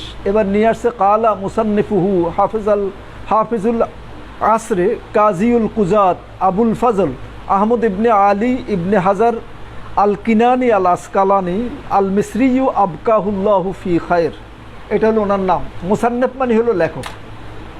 কিসের লেখক? এই বুলুগুল মারামের লেখক। ওনার কি আল হাফেজ, হাফেজ মানে কি হাদিসের হাফেজ না, হাফেজ মানে হলো শরীয়তে যখন হাফেজ বলা হয় তখন হাফেজ মানে কি হাদিসের হাফেজ। উনি কোন হাফেজ? ইবনে হাজার আসকালানি হলো কে? ওই যে বুখারীর ভাষ্য লিখছে, ওটার নাম কি? সবচাইতে শ্রেষ্ঠ ভাষ্যর নাম কি? ফতুল বারী, ফতুল বারীর ভাষ্যকার। তো উনি ছিল আল কাজিউল কুজাত, মিশরের প্রধান বিচারপতি। আবুল ফজল, কুনিয়াত ছিল কি আবুল ফজল, নাম হইল আহমদ ইবনে আলী ইবনে হাজার আল কিনানি আল আসকালানি, এটা হলো নাম। আল মিসরি, মিশরের অধিবাসী, এই কারণে মিসরি। আবকাহুল্লাহু ফি খায়ের, এটা হলো ওনার জন্য দোয়া, আল্লাহ ওনাকে কি রাখুক? ওনার কল্যাণ বাকি রাখুক। আবকাহুল্লাহ, আল্লাহ বাকি রাখুক, আল্লাহ জারি রাখুক। কি জারি রাখুক? ফিল খায়ের, কল্যাণ। আল্লাহ ওনারে কল্যাণের জারি, কিয়ামত পর্যন্ত তো যা খেদমত করে গেছে সবই জারি থাকবে। এরপরের অধ্যায় হলো যে কিতাবুল বুয়ু, বেচা কিনা, ব্যবসা বাণিজ্য অধ্যায়। জি হ্যাঁ, এটাও জরুরি আমাদের ইয়েতে। তো আমরা কি করব? আমরা শেষ দিয়ে দেবো নাকি? সুবহানাকাল্লাহুম্মা বিহামদিকা আশহাদু আল্লা ইলাহা ইল্লা আনতা আস্তাগফিরুকা ওয়া আতুবু ইলাইক। আল্লাহ রাব্বুল আলামিন আমাদের যারা অসুস্থ আছে আপনি আমাদের অসুস্থদেরকে শিফায়ে কামিলা আজেলা দান করুন। আমিন। আমাদের যারা ঋণগ্রস্ত আছে, অভাবগ্রস্ত আছে, তাদেরকে অভাব অনটন থেকে আপনি মুক্তি দান করুন।